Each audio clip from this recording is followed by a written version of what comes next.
Hi, this is a reflection on lesson 355 in A Course in Miracles that says, "There is no end to all the peace and joy and all the miracles that I will give when I accept God's word. Why not today?" So, there is no end to all the peace and joy and all the miracles that I will give when I accept God's word. Why not today? What this made me think of is sometimes how, by the way, Merry Christmas. I have my crazy Christmas sweater with cats, laser eyes, burning up presents. I have no idea. My husband and I each got each other the matching sweaters one year, and I dug it out of uh, the place the clothes go to die. Like when I want to keep things but not wear them anymore, I'm like, you know what? I want to wear these along with little cat earrings. I'm really behind on my lessons because of the lead up to the holidays have been kind of busy. So just wanted to say that before I get started here. So what this made me think of is how, like, there's no end to all peace and joy and all the miracles that I will give. Sometimes I think about, I don't feel this way so much anymore, but in my life, it's been probably true where I feel like peace and joy aren't necessarily the foundation or the baseline or the true nature. And then I'm not saying this right, but it's in my head.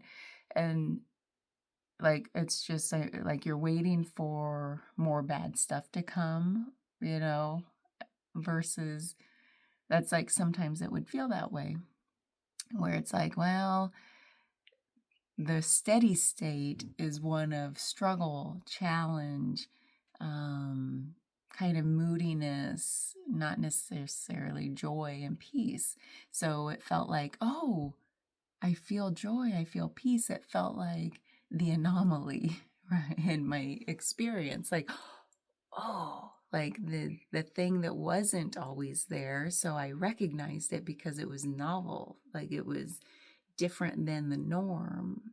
And so this is saying it's kind of flipping it, and this is now how I feel more these days.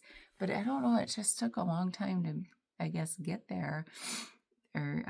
But there's still days where it's like peace and joy aren't the steady state necessarily, where it feels like sometimes it's the challenge and the struggle that feels kind of like the recurring theme more often than peace and joy. So I think about how that quite a bit with when I'm trying to meet people where they are. Like, what is their steady state? Is it at least 51% peace and joy? And then sometimes there's just some struggle, 49% struggle. So, because sometimes I'll meet people and it feels like it's 100% struggle and challenge. So, how do we even introduce the idea that peace and joy exist and they're possibilities? So, because I feel like there's always like this spectrum of like, where are we today and what tends to be our norm state of being. I don't know why it made me think of that. This lesson says when I accept God's word.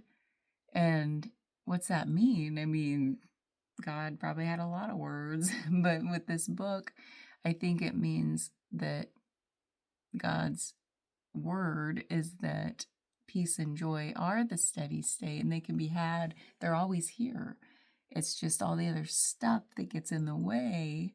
It's like we have to clear that off our windshield, all of the ick, to get to like, oh, the peace and joy are always here. It's not just something outside that I'm trying to achieve if I can let my moods kind of settle. So I know I didn't describe this as well as I was feeling it, but it really just made me reflect on the times in life when peace and joy weren't, like, it didn't feel like they were the steady. I don't know what else to call it other than like the thing that I know is always here and I can tap into whenever I want. And then maybe it's just the moods sometimes come and go, but not, like the down kind of state comes and goes sometimes. But earlier in my life, it felt kind of flipped, like, oh, peace and joy, that's new. I want more of that. And then it was elusive.